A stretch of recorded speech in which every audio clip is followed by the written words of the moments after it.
The rain poured against the diner windows like 1,000 tiny tears. Inside, dim yellow lights reflected off chrome tables and half-empty ketchup bottles. It was the kind of place where loneliness clung to every seat like a silent ghost. And in that corner booth sat a man who had forgotten what warmth felt like.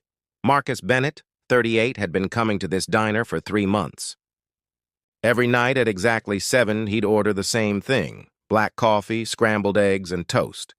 He didn't eat because he was hungry. He ate because it was the only thing that still felt like routine, something that kept him from completely falling apart. His wedding ring was gone. His apartment was half empty, and his heart was buried somewhere under the rubble of loss. His wife, Sarah, had passed away in a car accident last winter. Since that night, Marcus's world had dimmed to gray. He'd stopped believing in fate, in kindness, even in people. Every smile felt rehearsed, every kindness temporary.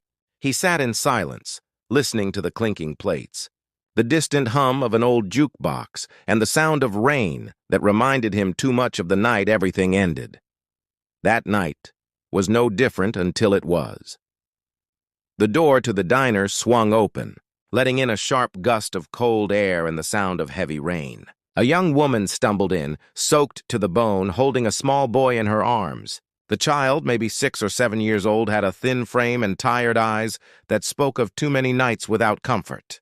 The mother's hair was wet, sticking to her cheeks, and her coat was torn at the sleeve.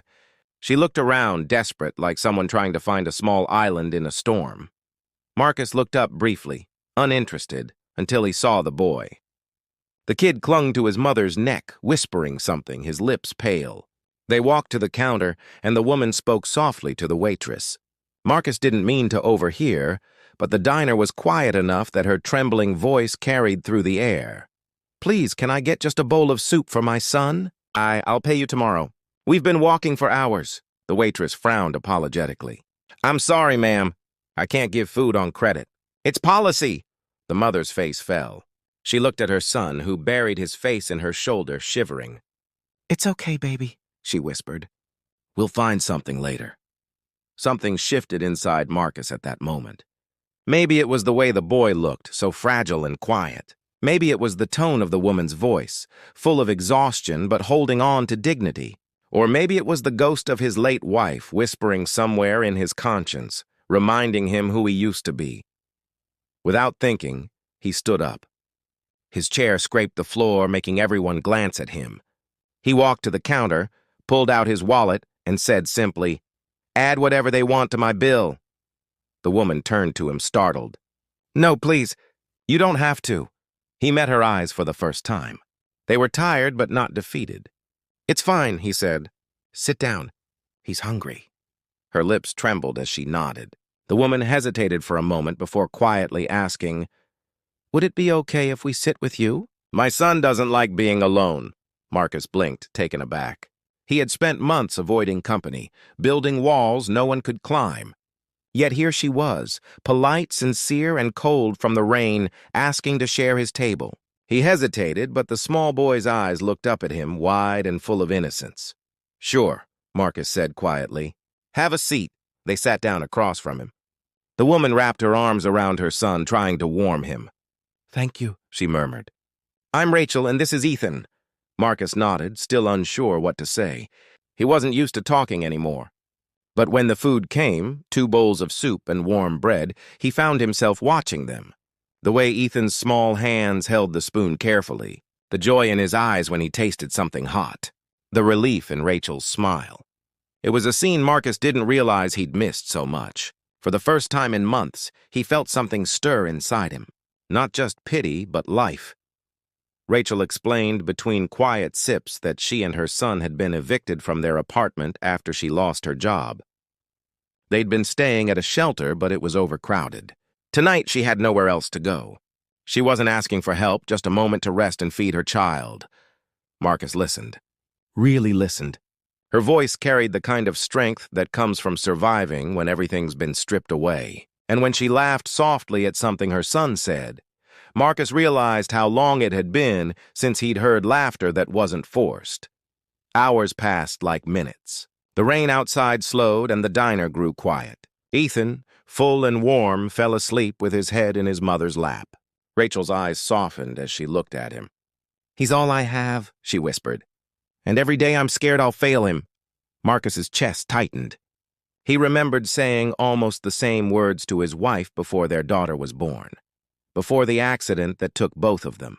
For a moment, the pain returned like a wave, but instead of drowning in it, he looked at Rachel and said gently, "You're not failing him. You're here. You're fighting. That's what matters." Rachel looked at him, her eyes glistening. "You sound like someone who's lost a lot, too." He gave a small, sad smile. "Yeah," he said quietly. "I guess I have." When they finally stood to leave, Rachel reached into her pocket and tried to hand him a crumpled $5 bill. "It's not much," she said, "but I'll pay you back the rest soon." Marcus shook his head. "You don't owe me anything. Just take care of him." She hesitated, then reached out and squeezed his hand. "You have no idea how much this means." "Thank you," he nodded. But after they left, he sat for a long time, staring at the empty seats across from him. The diner felt different now. Warmer somehow. He didn't expect to see them again, but fate had other plans. The next morning, as Marcus left for work, he saw Rachel and Ethan sitting outside a small library across the street. She was reading to him from an old children's book. He stopped. Something told him not to just walk away, so he crossed the street. "Hey," he said softly. "You two doing okay?" Rachel looked up, surprised, then smiled faintly. "We're fine. We just needed somewhere dry to wait." Marcus hesitated before asking, "Have you found somewhere to stay?" She shook her head. "Not yet. The shelter said maybe next week." He thought for a long moment. Then, without planning to, he said, "I've got a spare room. It's not much, but it's warm. You can stay until you find something." Rachel's eyes widened. "We couldn't possibly—" "It's fine," Marcus said. "No strings. Just a safe place." She looked at him for a long moment before nodding, tears welling up. "Thank you." Over the next few weeks, something remarkable happened. Marcus's house, once silent and cold, began to fill with life again. Ethan's laughter echoed through the halls. Rachel cooked breakfast every morning, insisting it was her way of saying thank you. And slowly, piece by piece, Marcus began to feel like himself again. He told her about Sarah, how he'd lost her, how he'd stopped living after she was gone. Rachel listened, her eyes full of empathy. She told him about her struggles, her dreams of becoming a nurse, and how she'd been too scared to hope anymore. Together, they found healing in small moments. The smell of pancakes, the sound of a child's laughter, the quiet comfort of shared loss. Months later, one evening, Marcus came home to find Ethan sitting at the dining table, drawing with crayons. The picture showed 3 people holding hands under a bright sun. "That's you, me, and Mommy," Ethan said proudly. "We're a family now." Marcus's throat tightened.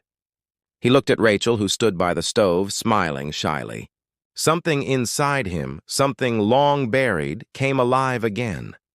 That night, as they all sat together eating dinner, Marcus realized that sometimes the people meant to heal us arrive when we least expect them. On a rainy night in a quiet diner when all we wanted was to eat alone. Because sometimes a single act of compassion doesn't just feed the hungry, it saves a soul that had forgotten how to live.